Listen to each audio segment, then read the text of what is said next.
এই যে সমীক্ষা বুলি কৈছে, এই সমীক্ষাটো হ'ল বিজেপিৰ ইলেকশ্যন ষ্ট্ৰেটেজিৰ এটা পাৰ্ট। এতিয়া 5টা 6টা এনেকুৱা সমীক্ষা উলিয়াই দি ক'ব যে হিমন্ত বিশ্ব শৰ্মাক এতিয়া মুখ্যমন্ত্ৰী হিচাপে আটাইতকৈ বেছি মানুহে বিচাৰে। আৰে ভাই, পৃথিৱীৰ আটাইতকৈ 2 নম্বৰী মানুহটো কোনে মুখ্যমন্ত্ৰী হিচাপে আকৌ দ্বিতীয়বাৰ বিচাৰিব? কোন মানুহে বিচাৰিব কওকচোন আপুনি? এই সময়খিনিৰ ভিতৰত অসমৰ ইতিহাসৰ আটাইতকৈ বেছিকৈ বস্তুৰ দাম বাঢ়িছে। 3 টকা মুৰ্গী কণীৰ দাম 10 টকা কৈছে। 3 টকা নিমখৰ দাম 35 টকা কৈছে। তাৰ পাছত পৃথিৱীৰ কোন মূৰ্খই হিমন্ত বিশ্ব শৰ্মাক আকৌ মুখ্যমন্ত্ৰী বিচাৰিব? কিন্তু পইচা দিয়া কিছুমান এজেঞ্চিৰ জৰিয়তে মেনিপুলেটেড এটা সমীক্ষা আপোনালোকে সদায় দেখিবলৈ পাব। এইকেইদিনত আপোনালোকে দেখিবলৈ পাব মানুহৰ মন ভুলাবৰ কাৰণে আকৌ হিমন্ত বিশ্ব শৰ্মা মুখ্যমন্ত্ৰী, আকৌ বিজেপি চৰকাৰ আহি আছে, এনেকুৱা ধৰণৰ নাটক কৰিব। 1 নম্বৰ। 2 নম্বৰ, ভোটাৰ তালিকাৰ পৰা কিছুমান বিজেপিক ভোট নিদিয়া ভোটাৰৰ নাম কৰ্তন কৰি দিব।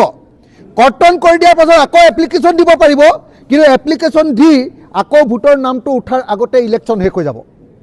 ইলেকশ্যনৰ পাছতহে আকৌ ভোটত নাম উঠিব। এইটো 2। 3, আপোনালোকক মই আকৌ ক'লোঁ যে এইবাৰ 8,000 টকা বিহাৰ মডেল। বিহাৰত 10,000 টকা, অসমত 8,000 টকা। যদি ইমানেই বিজেপি চৰকাৰ আহিব বুলি গেৰাণ্টি আছে, যদি আহিবই, তেতিয়াহ'লে কি কাৰণে আকৌ 8,000 টকা দিছে? 8,000 টকা আমালৈ ভয় কৰি দিছে। অসমৰ জনতাই এবাৰ শপত লৈ থৈছে যে হিমন্ত বিশ্ব শৰ্মাৰ নিচিনা গুণ্ডা এটাক এইবাৰ খেদিবই লাগিব। হিমন্ত বিশ্ব শৰ্মাৰ নিচিনা অসমৰ মানুহক ডিঙিত টেপা দি কথা ক'ব নোৱাৰা মানুহজনক এবাৰ বিদায় দিব লাগিব। বস্তুৰ দাম বঢ়াই দিয়া মানুহজনক বিদায় দিব লাগিব। সকলো মানুহৰ একদম ব্যৱসায় বাণিজ্য সকলোৰে বেয়া কৰি দিয়া। আপোনালোকক বাদ দিলোঁ, আপোনালোকৰ সাংবাদিকবিলাকৰ ইনকাম আগতকৈ কম হ'ল নে নাই খবৰ লওক। আপোনালোকৰ অৰ্থনৈতিক অৱস্থা আগতকৈ বেয়া হয় নে নহয় কওক আপোনালোকে। মোৰ অৰ্থনৈতিক অৱস্থা আগতকৈ বেয়া, খেতিয়কৰ অৰ্থনৈতিক অৱস্থা আগতকৈ বেয়া, দোকানীৰ অৰ্থনৈতিক অৱস্থা আগতকৈ বেয়া, ব্যৱসায়ী অৰ্থনৈতিক অৱস্থা আগতকৈ বেয়া। তেতিয়াহ'লে কেলে হিমন্তক আকৌ ভোট দিব কওক? কিন্তু তাৰ পাছত এতিয়া আপোনালোকে দেখিবলৈ পাব যে ইটোৰ পিছত সিটো সমীক্ষা উলিয়াই থাকিব যে বিজেপিয়ে চৰকাৰ কৰিব। কেলে কৰিব? এইবিলাক হ'ল পইচা দিয়া পাৰ্টি। যিবিলাক পইচা দিয়া পাৰ্টিয়ে এনেকৈ 2 নম্বৰী সমীক্ষা কৰি এতিয়া মানুহৰ মনত জনমত গঠন কৰি আছে। ভোটাৰ তালিকাৰ পৰা নাম কৰ্তন কৰিব। আৰু 3 নম্বৰ কি কৰিব? 3 নম্বৰ 8,000 টকা নহয়, পাৰিলে আৰু কেইটামান দিব। আৰু এইটো কি যে পইচাটো যে দিছে, মই কিয় নিদিবলৈ ক'ম? মই ক'ম যে 8,000 নহয়, এটা পৰিয়ালক 80,000 টকা দিয়া। এইটো হিমন্ত বিশ্ব শৰ্মাৰ পত্নীৰ পইচা নহয়, বাপেকৰ পইচা নহয়, ৰাইজৰ টকা। সেই ৰাইজৰ টকা যদি দিয়ে, তাৰ কাৰণে মই নিদিবি বুলি নকওঁ, মই বেছিকৈ দে বুলি ক'ম। কাৰণ সেইটো ৰাইজৰ হাতলৈ যাব।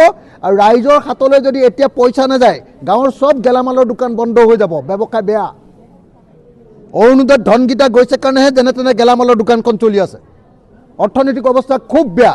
মানুহৰ কাৰো ইনকাম নাবাঢ়িলে, চবৰে ইনকাম কমি গ'ল। হিমন্তৰ অকল ইনকাম বাঢ়িলে, ৰিণিকী ভূঞাৰ ইনকাম বাঢ়িলে, আৰু পীযুষ হাজৰিকাৰ, জয়ন্ত মল্ল আৰু অশোক সিংগালৰ ইনকাম বাঢ়িলে। বাকী চবৰে অৱস্থা বেয়া হয়নে নহয় খবৰ লওক। মই আকৌ কৈছোঁ, পীযুষ হাজৰিকা, জয়ন্ত মল্ল, তাৰপাছত কি কয় এইটো অশোক সিংগাল, মানৱ ডেকা আৰু হিমন্ত বিশ্ব শৰ্মা, ৰিণিকী ভূঞা, এনেকৈ 10জনমান মানুহৰহে ইনকাম বাঢ়িলে, বাকী চবৰে ইনকাম কম। তেতিয়াহ'লে কেলে ভোট দিম আমি আকৌ? মই আশা কৰিছোঁ আপোনালোকে একদম সাংবাদিক হিচাপে সত্যনিষ্ঠ বাতৰিটো প্ৰচাৰ কৰিব। আৰু এইবিলাক ভুৱা 2 নম্বৰী সমীক্ষাবিলাকত অসমৰ ৰাইজে কেতিয়াও বিশ্বাস নকৰিব। আৰু 8,000 টকা দিয়াৰ কাৰণে মামাক ভোট দিব নালাগে। 8,000 টকা দিয়াৰ কাৰণে পইচাটো লৈ মামাৰ টিকাত লাট দিব লাগে, কাৰণ মামাই আমাৰ দেশৰ অৰ্থনীতিটো খতম কৰি পেলালে। গতিকে আপোনালোকে একদম খাটাং থাকক। আৰু মামাই এবাৰ ভয় খাই লৈ এটা সমষ্টিত 10,000 ভোট কমাব খুজিছে। হয়নে নহয় গেৰাণ্টি? এজন BLO সুধি চাওক আপোনালোকে, এজন BLO সুধি চাওক।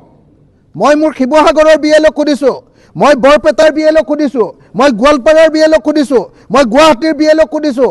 প্ৰত্যেকজন আৰু অন্তত পক্ষে 3জন মোক বিজেপিৰ বিধায়কে কৈছে যে আমি 10,000 10,000কে ভোট আমাৰ সমষ্টিবিলাকত কাটি দিম তহঁতি কি কৰিব পাৰিবি এনেকৈ কৈছে মোক